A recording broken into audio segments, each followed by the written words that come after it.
नमस्कार दोस्तों, मैं अब्दुल करीम एग्ज़ाम ओरिजिन्स के इस YouTube प्लेटफॉर्म में आपका स्वागत करता हूं, जहां आज हम पढ़ेंगे 20 और 21 अगस्त के महत्वपूर्ण समसामयिक घटनाओं को, वो भी किसके अकॉर्डिंग, मेंस के अकॉर्डिंग। प्री प्लस मेंस पर मुख्यतः यहाँ पर मेंस पर जोर दिया जाता है ना, पर प्री प्लस मेंस हम दोनों के अकॉर्डिंग से हम इस लेक्चर को कंप्लीट करते हैं, ये आपको पता ही होगा। और लगातार ये हमारी क्लासेस चल रही हैं। मैं उम्मीद करता हूँ कि आपको ये सीरीज़ हमारी पसंद आ रही होगी।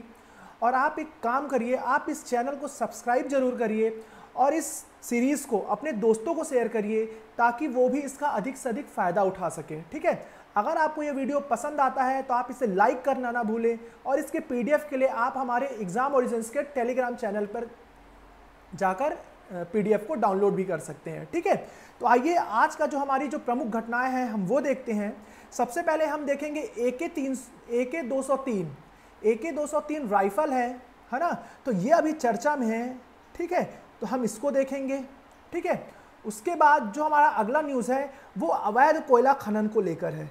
ठीक है, कि भाई किस क्षेत्र में अवैध कोयला खनन हो रहा है ना, और अभी एक बहुत बड़ी घटना हो गई है तो हम उसको देखेंगे। ठीक है, HIV एड्स की जो दवाइयाँ उनकी कमी देखी गई है, जिसके कारण क्या हुआ है, जनता के मध्य हड़कंप मच गया है। ठीक है, फिर उसके बाद हम फीफा को देखेंगे क्योंकि इसने भारतीय फुटबॉल संघ को क्या कर दिया है, प्रतिबंध लगा दिया है। ठीक है, हम ये भी देखेंगे और हम देखेंगे जेपोर्जिया परमाणु संयंत्र के बारे में थोड़ा सा जानेंगे कि यह है कहाँ, इसके क्या क्या वर्तमान समय में ये चर्चा में क्यों है।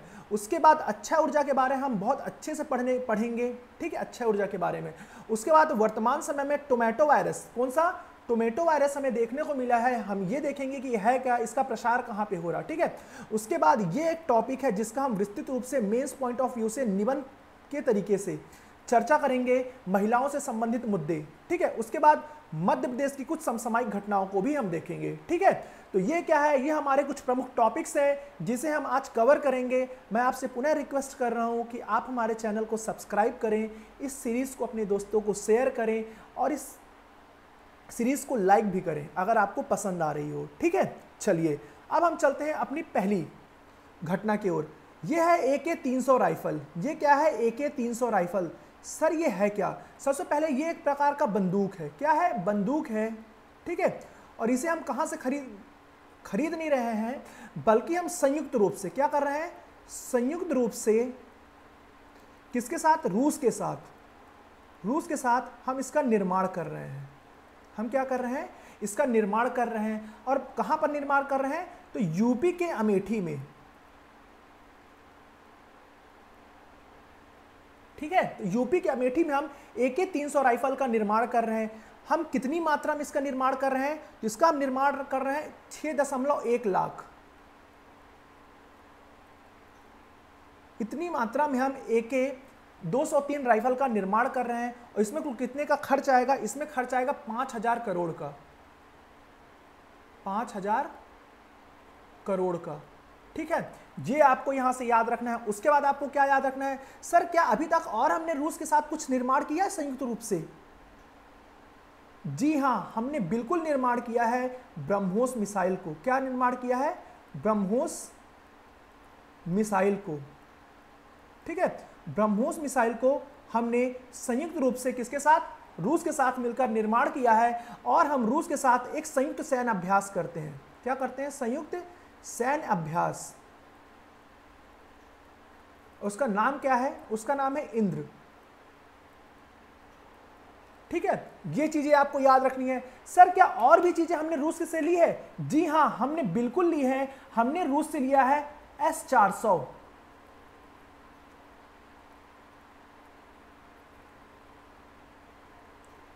S-400 मिसाइल सिस्टम हमने रूस से लिया है। इससे क्या होगा, इससे हम दुश्मनों की मिसाइलों को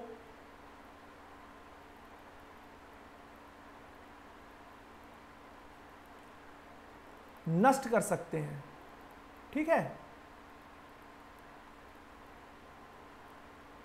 एक ये होगा। और क्या हमने किया है, इसके बाद जो हमारे पास जो हथियार भाई क्योंकि अभी हम हथियार बनाने में आत्मनिर्भर नहीं हैं, इसलिए हम हथियारों का क्या करते हैं, आयात करते हैं। हम क्या करते हैं, हथियारों का आयात करते हैं, और हम सर्वाधिक मात्रा में जो हथियारों का आयात करते हैं वो कहां से करते हैं, रूस से। ठीक है, और हमने क्या क्या लिया है, तो हमने मिग 29, क्या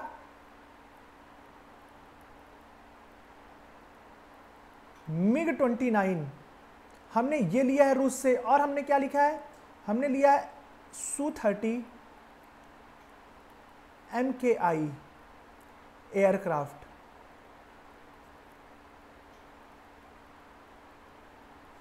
ठीक है, तो ये कुछ चीजें हैं जो हमने रूस से ली है। ठीक है, तो आपको अगर प्रीलिम्स में पूछा जाए AK-203 राइफल हमने किसके सहयोग से अमेठी में बनाने का निर्णय लिया है, तो आपको याद रखना है रूस। ठीक है, अगर आपसे पूछा जाए जो हमारी ब्रह्मोस है, ब्रह्मोस जो मिसाइल सिस्टम है, इसका हमने निर्माण किसके सहयोग से किया है, इसका आंसर हो जाएगा रूस। उसके बाद हम इंद्र अभ्यास किसके साथ करते हैं, तो इसका आंसर हो जाएगा रूस। उसके बाद याद रखना है S-400 मिसाइल, S-400 मिसाइल हमने किससे लिया है, तो इसका भी आंसर हो जाएगा रूस। ठीक है, आप इसका उपयोग कहां करेंगे, इसका आप उपयोग करेंगे GS पेपर 3 में यूनिट 7। ठीक है, मेंस की बात कर रहा हूं मैं। ठीक है, GS पेपर 3 में यूनिट 7 में आप इसका उपयोग करेंगे। ठीक है, मैं आपसे उम्मीद करता हूं कि ये आपको समझ में अब आ गया होगा कि हमें किस तरीके से इसको यूज करना है। अब हम चलते हैं आगे। अगला जो हमारा टॉपिक है वो है अवैध कोयला खनन से। अवैध कोयला खनन से आपको ये याद रखना है, जो हमारा पूर्वोत्तर राज्य है, क्या जो हमारा पूर्वोत्तर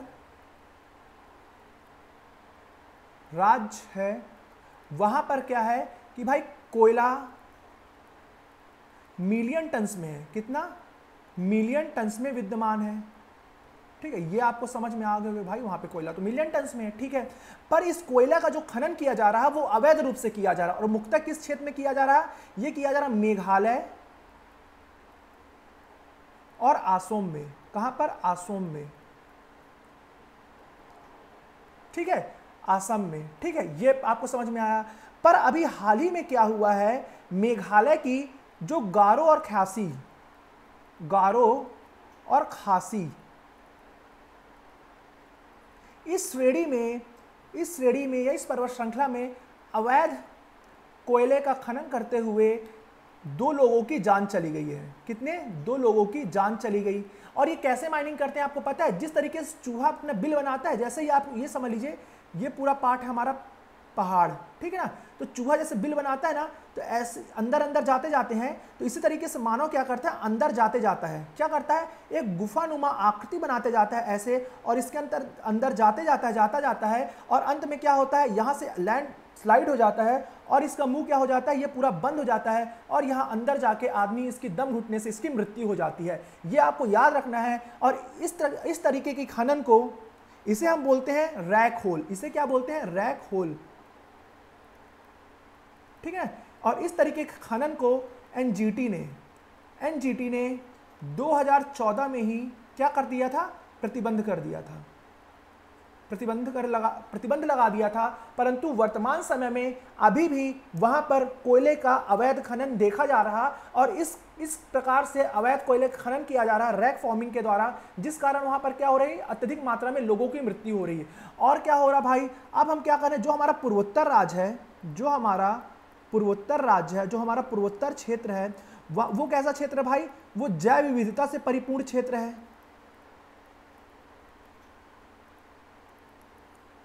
परिपूर्ण क्षेत्र है, वृक्षों से लदा हुआ क्षेत्र है, पर क्या हो रहा है, जब हम कोयले की माइनिंग कर रहे हैं ना, तो वहां पर अत्यधिक मात्रा में वृक्षों को काटा जा रहा, और इससे क्या हो रहा है, जैव विविधता का ह्रास हो रहा है। ये आपको याद रखना है। अब हम चलते हैं अपने कुछ स्टैटिक पोर्शन में। भाई कोयला क्या है, तो एक तरीके से कार्बन का अवरूप है, कार्बन का क्या है, एक अवरूप है। ठीक है, इसका निर्माण किस काल में हुआ, तो इसका निर्माण गोंडवाना युग में हुआ है। ठीक है। इसका हम उपयोग किस में करते हैं? इसका हम उपयोग करते हैं थर्मल पावर में।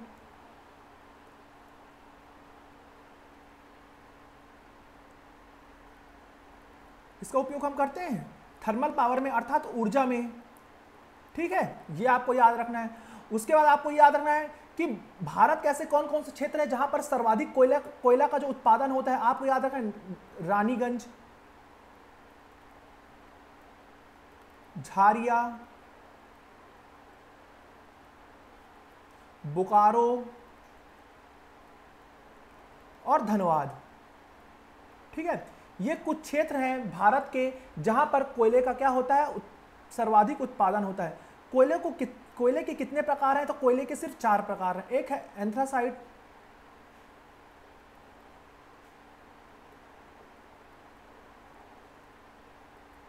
एक है लिग्नाइट, एक है बिटुमिनस और एक है पीट। ठीक है, तो ये क्या है? ये कुछ कोयले के प्रकार हैं। कोयले के मुख्यतः 4 प्रकार होते हैं, एंथ्रासाइट, बिटुमिनस, लिग्नाइट और पीट। ठीक है, और इसकी गुणवत्ता का जो हम आकलन करते हैं वो कार्बन के आधार पर करते हैं। किसके आधार पर? कार्बन के आधार पर करते हैं, अर्थात जिसमें कार्बन की मात्रा अधिक होगी वो कोयला जो होगा वो हमें उतना ही अधिक ताप देगा। और आपको पता है जब कार्बन का उत्सर्जन होता है तो इससे क्या होता है?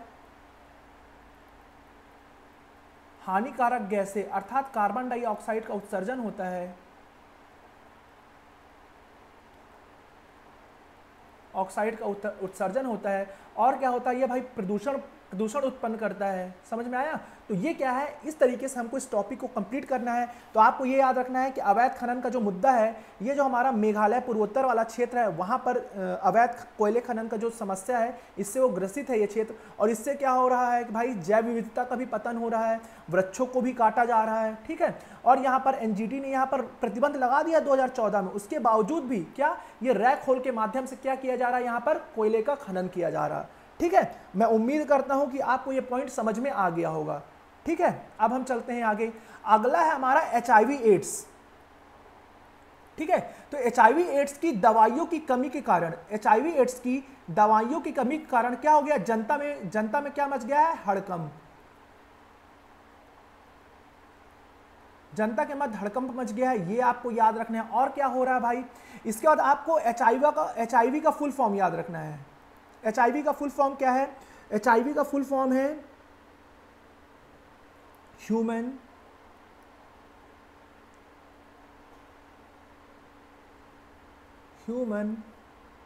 Immuno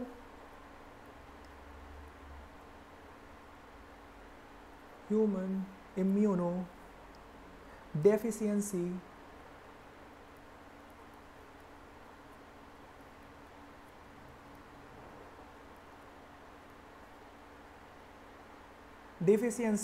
virus.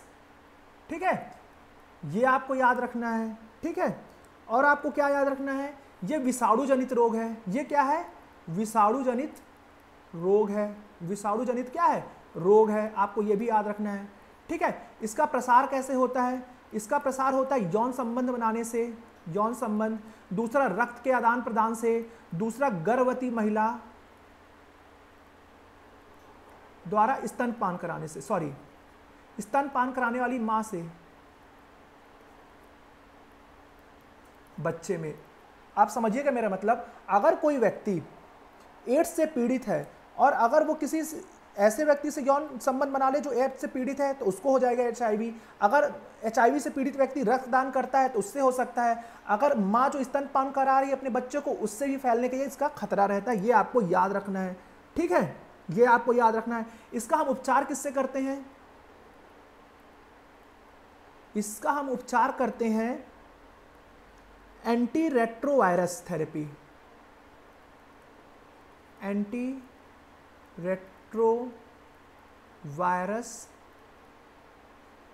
Retrovirus therapy.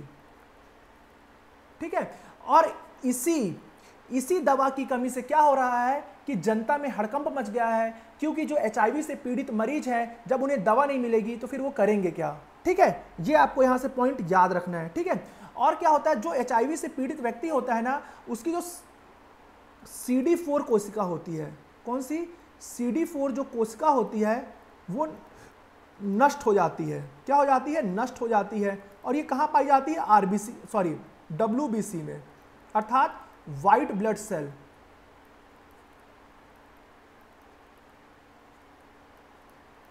ठीक है, और जब कोई व्यक्ति एड्स से पीड़ित होता है और जब उसकी CD4 कोशिकाएं नष्ट हो जाती हैं तो उसकी रोग प्रतिरोधक क्षमता, क्या, रोग प्रतिरोधक क्षमता नष्ट हो जाती है, और जिस कारण क्या होता है कि वह रोगों से लड़ने में क्या हो जाता है, अक्षम हो जाता है। यह पॉइंट आपको याद रखना है। ठीक है, अब क्या है, उसके बाद आपको यह याद रखना है कि हम इससे बचाव के लिए अर्थात इसके जागरूकता के लिए हम 1 दिसंबर को हम एड्स दिवस मनाते हैं। क्या मनाते हैं, एड्स दिवस। ठीक है, पहला पॉइंट। दूसरा पॉइंट और हम क्या कर रहे हैं भाई, और हम क्या कर रहे हैं कि भाई एक हमारे पास संस्था है, उसका नाम है नाको। क्या नाम है, नाको। ये क्या कर रही भाई, नाको का पूरा नाम क्या है, राष्ट्रीय एड्स नियंत्रण संगठन। क्या है, राष्ट्रीय एड्स नियंत्रण संगठन। ये क्या कर रही है कि भाई एड्स के विरुद्ध जनता में जागरूक फैला रही है। क्या है, जनता में जागरूकता का प्रसार करिए। आपको ये याद रखना है। और एक याद ये भी रखना है कि एक रिपोर्ट के अनुसार वर्ष 2019 तक भारत में 15 से 49 वर्ष लोगों के समूह में कम से कम जो HIV के केस देखे गए हैं वो 23,48,000 हैं। कितने हैं, 23,48,000 केस देखे गए हैं। ठीक है, आपको ये याद रखना है। और सर्वाधिक कहां देखे गए हैं, महाराष्ट्र में। ठीक है, सर्वाधिक कहां देखे गए हैं, महाराष्ट्र में, उसके बाद कर्नाटक में। ठीक है, ये चीजें आपको क्या है, याद रखनी है बहुत अच्छे से कि भाई नाको जो है वो क्या कर रहा है कि भाई NACO है ना भाई, NACO है कि राष्ट्रीय एड्स नियंत्रण संगठन। ये क्या कर रहा है, एड्स के विरुद्ध कि भाई हम इससे कैसे बच सकते हैं, इसके प्रति क्या कर रहा है, जागरूकता फैला रहा है नागरिकों के मध्य। ठीक है, आपको ये चीजें याद रखनी है। ठीक है, अब हम एड्स नियंत्रण कार्यक्रम का संचालन कर रहे हैं। क्या कर रहे हैं हम, एड्स नियंत्रण कार्यक्रम। कब से, 1986 से। ठीक है, तो ये कुछ चीजें हैं जो आपको बहुत अच्छे तरीके से याद रखना है। ठीक है, मैं उम्मीद करता हूं कि आपको ये सब चीजें समझ में आ रही है। और आपसे मैं फिर से एक बार आग्रह करता हूं कि आप इस चैनल को सब्सक्राइब करें, इस सीरीज को शेयर करें और लाइक भी करें। इससे क्या होगा, हमारा मनोबल बढ़ेगा और हम आपके इस सहयोग से समझ पाएंगे कि आपको हमारी ये सीरीज पसंद आ रही है। ठीक है, अब हम चलते हैं आगे। ठीक है, अगला जो पॉइंट है वो है फीफा। क्या है, फीफा ने क्या किया है कि अभी हाल ही में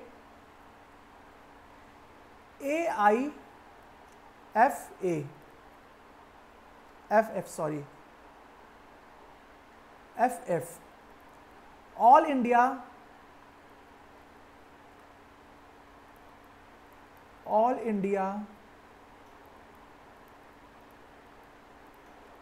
फेडरेशन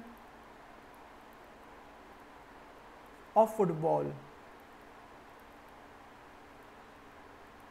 फुटबॉल पर क्या लगा दिया है, प्रतिबंध लगा दिया है। क्यों, क्योंकि भाई इस जो हमारी AIFF जो हमारी संगठन है, तो इसमें क्या पाया गया, अनियमितता पाई गई है। जो वर्तमान समय में इसके हेड है वो है प्रफुल्ल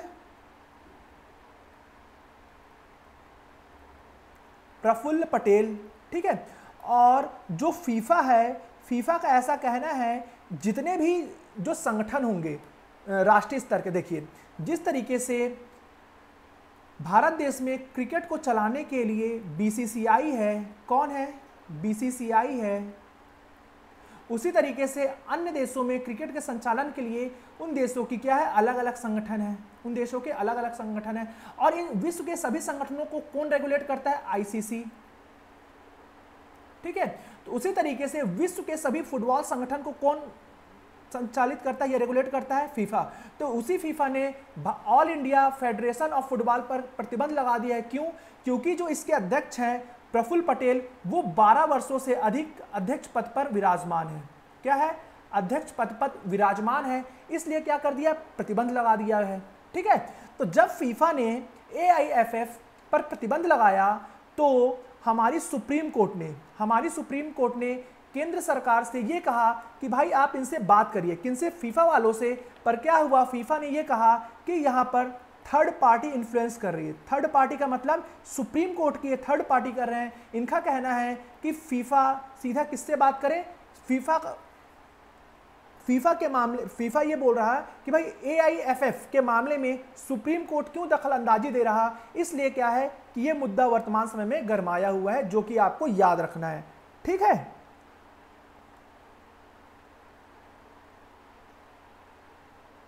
ठीक है, ये पॉइंट आपको यहां पर याद रखना है। अब यहां पर आया है फीफा। तो फीफा की स्थापना कब हुई थी?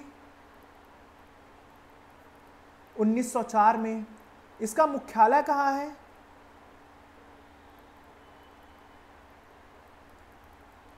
स्विट्जरलैंड के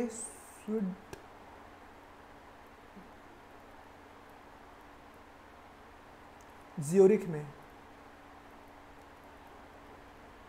क्या इसका मुख्यालय है? उसके बाद हमारे पास क्या है? AIFF, all India federation of football.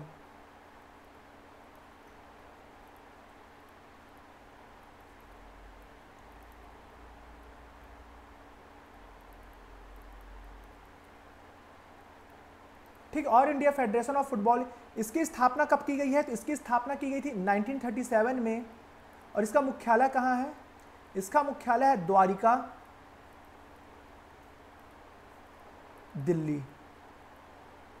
ठीक है, आप इसका उपयोग कहाँ करेंगे? जो प्रीलिम्स वाला हमारा जो यूनिट है, प्रीलिम्स में जब आप देखेंगे यूनिट 8, वहां पर स्पोर्ट्स की बात की गई है, वहां से आप इसे रिलेट कर सकते हैं। ठीक है, अब हम चलते हैं आगे। अगला जो हमारा मुद्दा है वो है ज़ेपोरिज़िया परमाणु संयंत्र।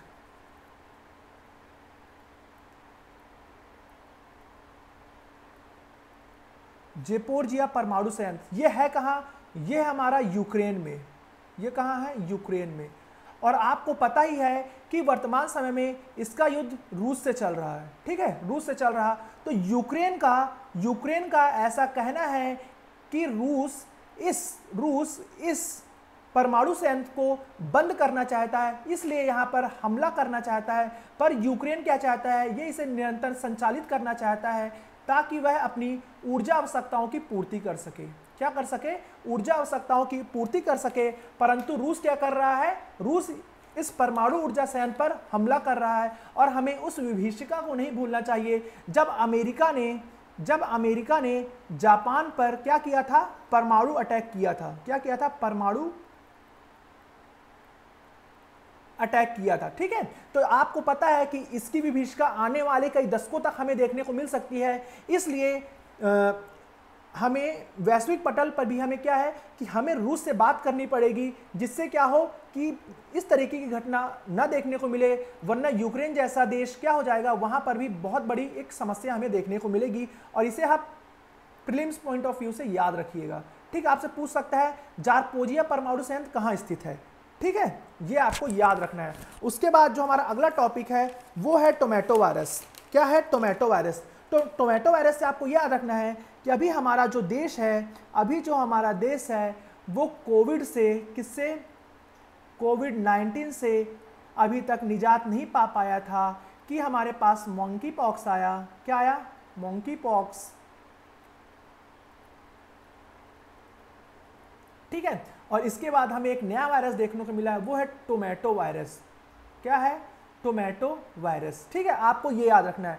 इसकी जो हमें पहली झलक मिली थी वो मिली थी केरल में। कहाँ मिली थी?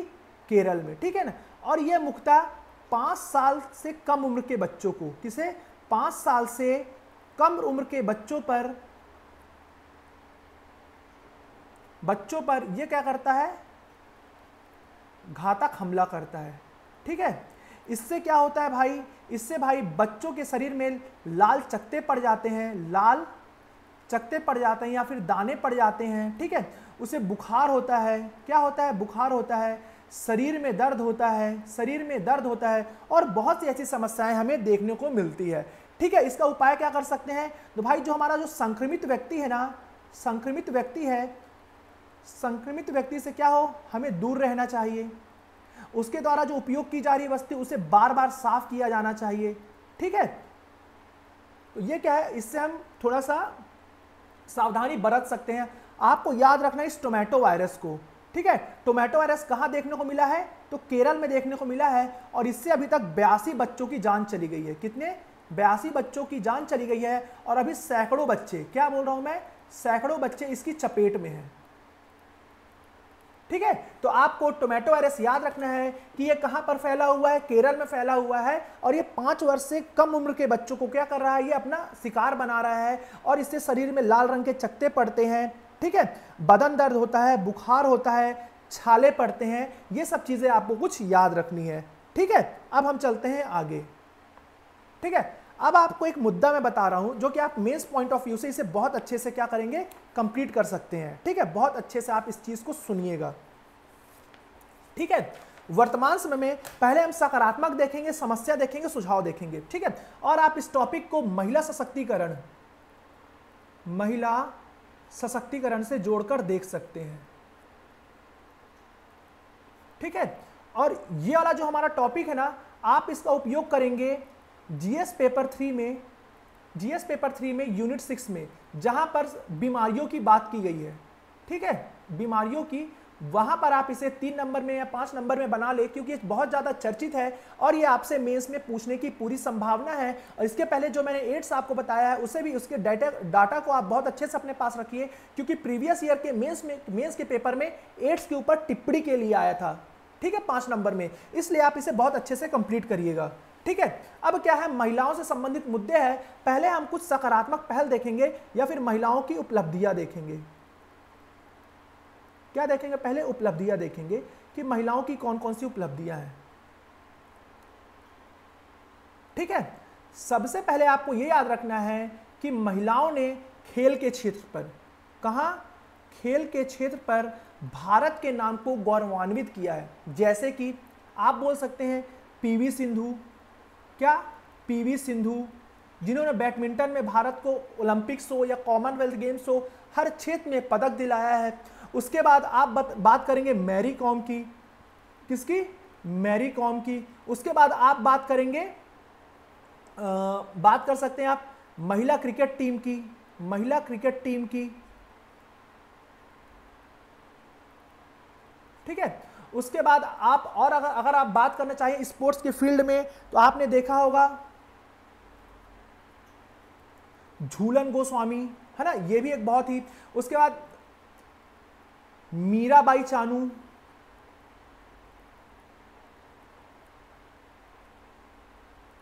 ठीक है। तो ये क्या है, ये कुछ हमारी स्पोर्ट्स पर्सनालिटीज हैं जिन्होंने खेल के माध्यम से महिलाओं को एक नया कीर्तिमान स्थापित करने में मदद किया है, ठीक है। उसके बाद आप देखेंगे पर्यावरण के क्षेत्र पर, कहां पर, पर्यावरण के क्षेत्र पर, पर्यावरण के क्षेत्र में आपने मेघा पाटकर का नाम सुना ही होगा,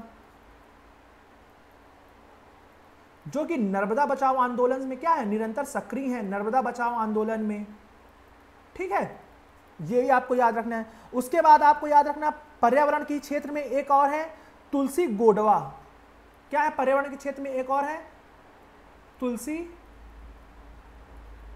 गोडवा, ठीक है, आपको यह भी याद रखना है। उसके बाद सैन्य क्षेत्र पर, कहां पर, सैन्य क्षेत्र में, सैन्य क्षेत्र में अवनी चतुर्वेदी, ये भारत की प्रथम महिला थी जिन्होंने फाइटर प्लेन चलाया था,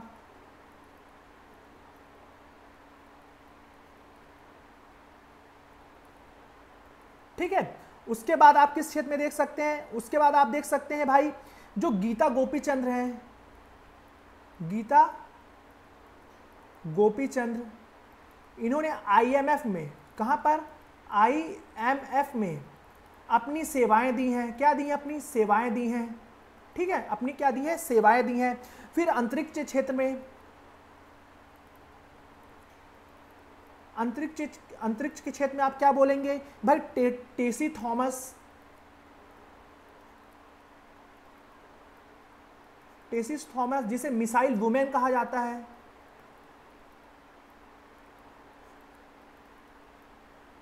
हम इनके भी योगदान को नहीं भूल सकते। और शिक्षा के क्षेत्र में, शिक्षा के क्षेत्र में आपको यह याद रखना है, वैश्विक स्तर पर मलाला यूसुफजई,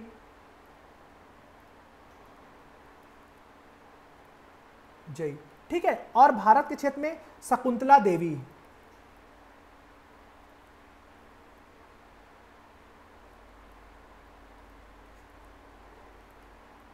ठीक है, तो हम ये कैसे बोल सकते हैं कि हमारी देश की महिलाएं पुरुषों से कम है, जब उन्होंने खेल के क्षेत्र पर भारत को मतलब गौरवान्वित होने वाले पल दिए हैं।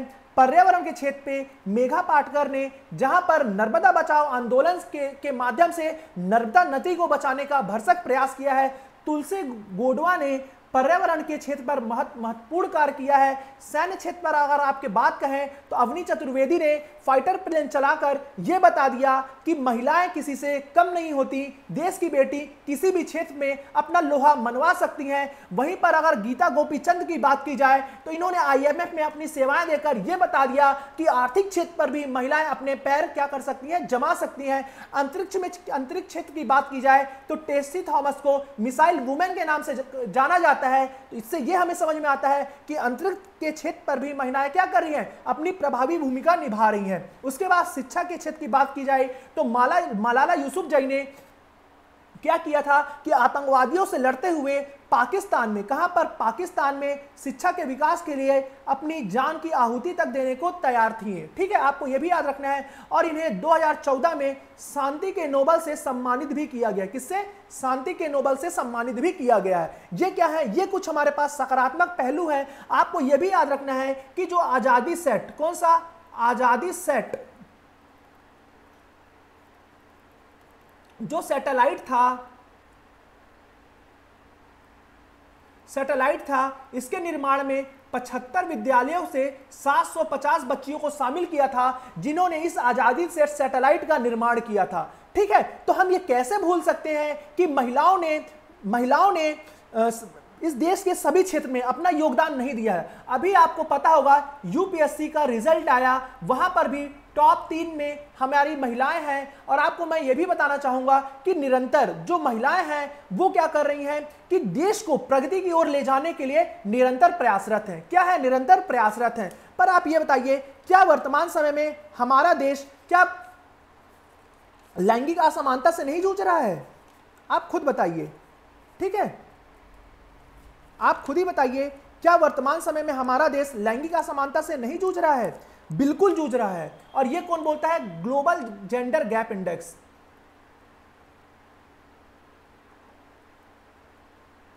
Global gender gap index. ठीक है, तो ग्लोबल जेंडर गैप इंडेक्स में यह बात स्पष्ट रूप से हमें देखने को मिलती है कि भाई जो हमारी महिलाएं हैं या फिर भारत देश में जो लैंगिक असमानता है वो विकराल रूप धारण कर चुकी है, क्योंकि 146 देशों में जो भारत का स्थान रहा है वो 135 रहा है। ठीक ना? ग्लोबल जेंडर गैप इंडेक्स में जो भारत का स्थान है वो 135 है 146 में, जो बहुत ही ज्यादा क्या है, एक खराब स्थिति को दर्शाता है। जब हमने लैंगिक समानता की बात की है, जब इस देश की आधी आबादी महिलाओं का प्रतिनिधित्व करती है, तो क्यों ना इन्हें सम्मान दिया जाए, इन्हें भी समान रूप से जीविकोपार्जन का अधिकार दिया जाए। ठीक है, तो भाई ये कुछ क्या है, हमारे पास उदाहरण है जो ये दर्शाते हैं कि महिलाएं क्या है, पुरुषों से कम नहीं है। ठीक है, परंतु इसके बाद क्या है, इनके समझ कुछ समस्याएं भी हैं। ठीक है, क्या है? कुछ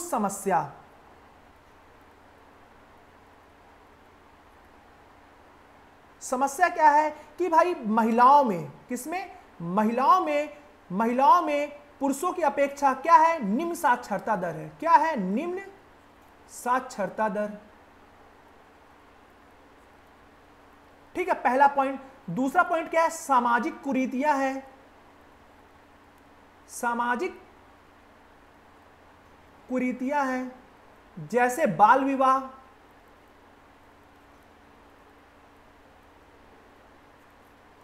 कन्या भ्रूण हत्या,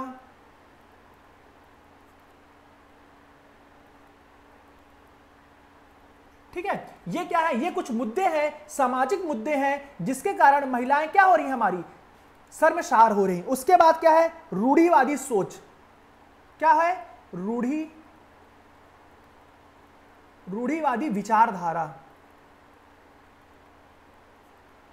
कैसे भाई, कि भाई महिलाएं घर की चार दीवारी में ही रहना चाहिए। क्या है, महिलाएं घर की चार दीवारी के लिए ही बनी हैं, ये भी एक विचारधारा है। उसके बाद महिलाओं में स्वयं क्या है, जागरूकता की कमी है। क्या है, जागरूकता की कमी है, आपको यह भी याद रखना है। उसके बाद राजनीतिक भागीदारी कम है। क्या है, राजनीतिक भागीदारी कम है।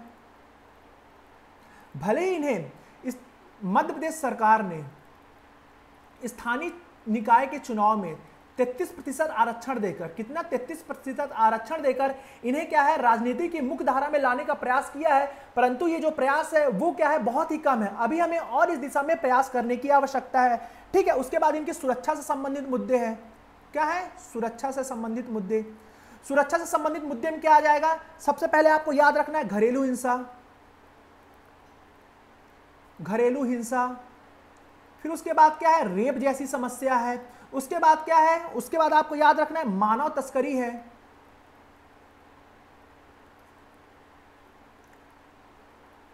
ठीक है। उसके बाद क्या है कि भाई इन्हें जबरदस्ती वेश्यावृत्ति में ढकेला जाता है।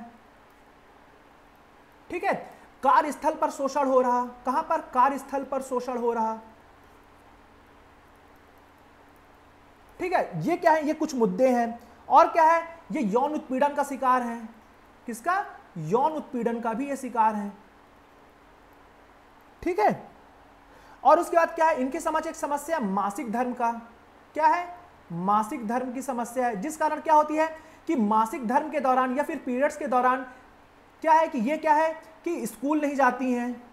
स्कूल नहीं जाती हैं तो क्या है, तो ये पुरुषों की अपेक्षा फिर लड़कों की अपेक्षा क्या होती है, पिछड़ जाती हैं। तो क्या आता है, एक असमानता स्थापित हो जाती है। ठीक है। और क्या है कि भाई इसमें स्वास्थ्य संबंधी समस्या हमें देखने को मिलता है। स्वास्थ्य संबंधी समस्या फिर बीमारियों से क्या है, ग्रसित हो जाती हैं। ठीक है। ये क्या है, ये कुछ समस्याएं हैं जिसका हम निराकरण करके क्या कर सकते हैं, इन्हें हम समाज की या फिर विकास की मुख्य धारा में ला सकते हैं। ठीक है। यहीं पर यूनिसेफ की एक रिपोर्ट बोलती है,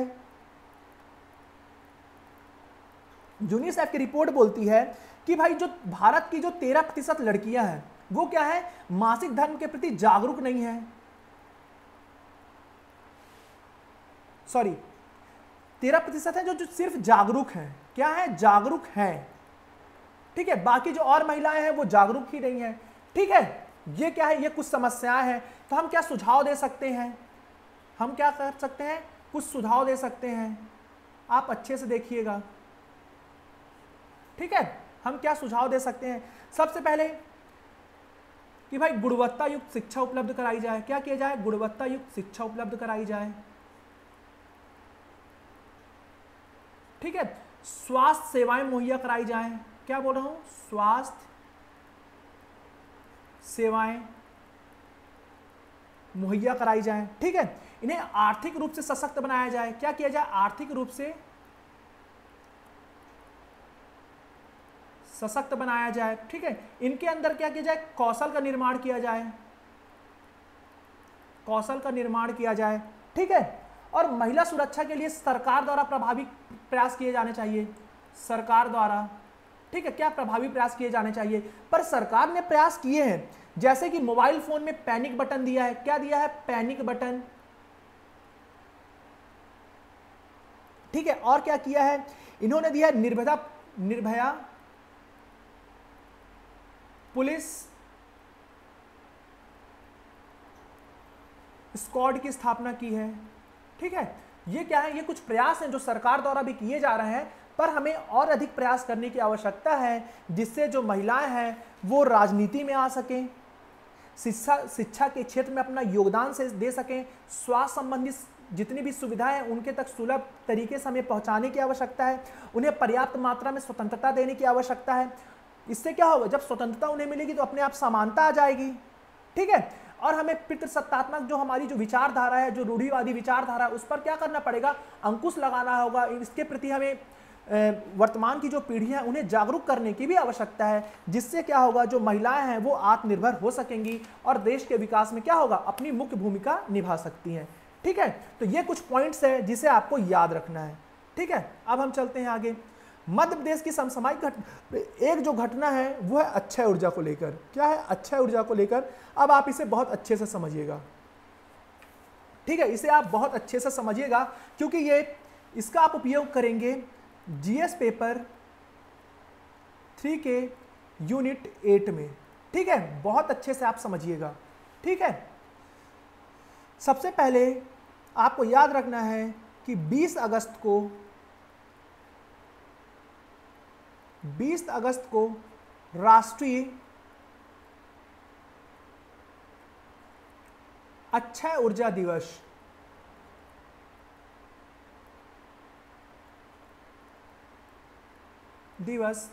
मनाया गया, ठीक है। क्या किया गया, राष्ट्रीय अक्षय ऊर्जा दिवस मनाया गया। इसका उद्देश्य क्या है, इसका उद्देश्य है कि भारत में अक्षय ऊर्जा का विकास करना, भारत में अक्षय ऊर्जा का विकास करना, अक्षय ऊर्जा का क्या करना, विकास करना, और क्या करना, इसके उपयोग को बढ़ावा देना, और जनता में जागरूकता लाना, ठीक है। ये क्या है, इसके प्रमुख उद्देश्य हैं। अब हम विशेष रूप से मध्य प्रदेश के दृष्टिकोण से देखेंगे कि क्या क्या है। आपको याद रखना है कि वर्तमान समय में मध्य प्रदेश की जो अक्षय ऊर्जा की उत्पादन क्षमता है वो है 5000 मेगावाट। कितनी है, 5000 मेगावाट, ठीक है, 5000 मेगावाट है। इसमें से आपको याद रखना है कि भाई ये सौर ऊर्जा से, किससे, सौर ऊर्जा से हमें कितना मिलता है, 2400 से 2500 मेगावाट, 2400 से 2500 मेगावाट, ठीक है। उसके बाद पवन ऊर्जा से कितना मिलता है, तो आपको याद रखना 2000 से 2400 मेगावाट, ठीक है। उसके बाद आपको याद रखना है पनबिजली परियोजना से कितना मिलता है, तो ये हमें मिलता है 100 से 200 मेगावाट, ठीक है। उसके बाद आपको याद रखना है कि भाई बायोमास से, किससे, बायोमास से, तो बायोमास से जो हमें कुल ऊर्जा मिलती है या फिर बिजली जो हमें मिलती है वो है 100 से 150 मेगावाट, 100 से 150 मेगावाट, ठीक है ना। तो भाई मध्य प्रदेश क्या करना चाहता है, मध्य प्रदेश वर्ष 2030 तक 35 से 40,000 मेगावाट अक्षय ऊर्जा उत्पादन का लक्ष्य रखा इसने, ठीक है। ये चाहता है कि हम वर्ष 2030 तक हम 35 से 40,000 मेगावाट स्वच्छ ऊर्जा या फिर अक्षय ऊर्जा का उत्पादन करें, ठीक है। ये क्या है, इसका प्रमुख उद्देश्य है, जिससे हम अपनी ऊर्जा खपत का जो 50% है उसे हम अक्षय ऊर्जा से प्राप्त कर सकें, ठीक है। तो इसके लिए मध्य प्रदेश सरकार ने क्या किया है, अब हमें वो देखने की जरूरत है, ठीक है। इसके लिए मध्य प्रदेश सरकार ने क्या क्या प्रयास किए हैं, ठीक है।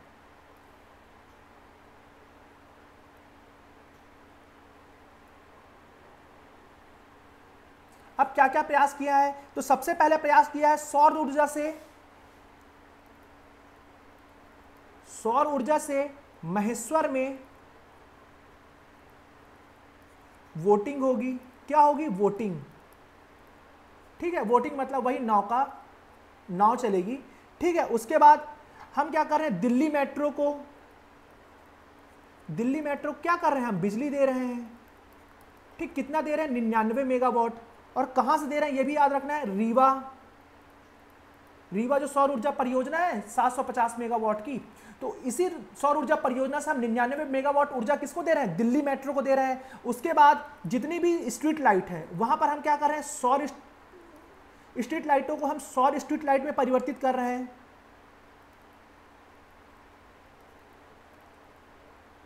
क्या कर रहे हैं? परिवर्तित कर रहे हैं। उसके बाद हम सौर ऊर्जा का विस्तार कर रहे हैं। कहां पर? कृषि क्षेत्र पर, कृषि क्षेत्र पर। और इसके लिए क्या है? कुसुम 3 योजना का संचालन किया जा रहा है। ठीक है। उसके बाद पवन चक्कियों में हम सौर ऊर्जा का प्लेट लगा रहे हैं।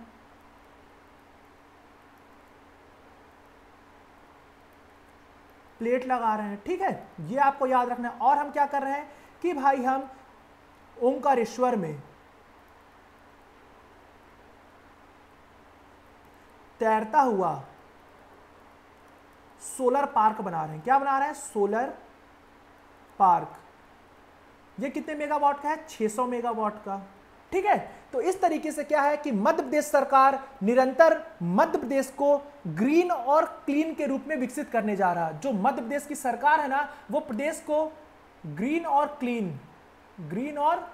क्लीन प्रदेश के रूप में विकसित करने के लिए प्रयासरत है। ठीक है। तो ये रहा आज का हमारा करंट अफेयर। मैं आपसे उम्मीद करता हूं कि आपको ये समझ में आया होगा और आपकी तैयारी को एक नया आयाम देगा। आप अपने आंसर को क्या कर सकेंगे और अच्छे तरीके से इस गुणवत्ता जो मैटर, इस गुणवत्तायुक्त मैटर का आप अपने आंसर में उपयोग करेंगे। ठीक है। तो आज के लिए ये हमारी क्लास यहीं पर समाप्त होती है। हमारी ये क्लास अल्टरनेट डेज पे चलती है, जैसे आज है तो कल छोड़कर परसों चलेगी। ठीक है। इस तरीके से हमारी क्लास चलती है। मैं आपसे फिर से लास्ट में निवेदन करना चाहूँगा कि भाई आप हमारे इस प्लेटफॉर्म को लाइक करें, सब्सक्राइब करें और इस सीरीज़ को अधिक से अधिक अपने दोस्तों को शेयर करें। ठीक है। Thank you.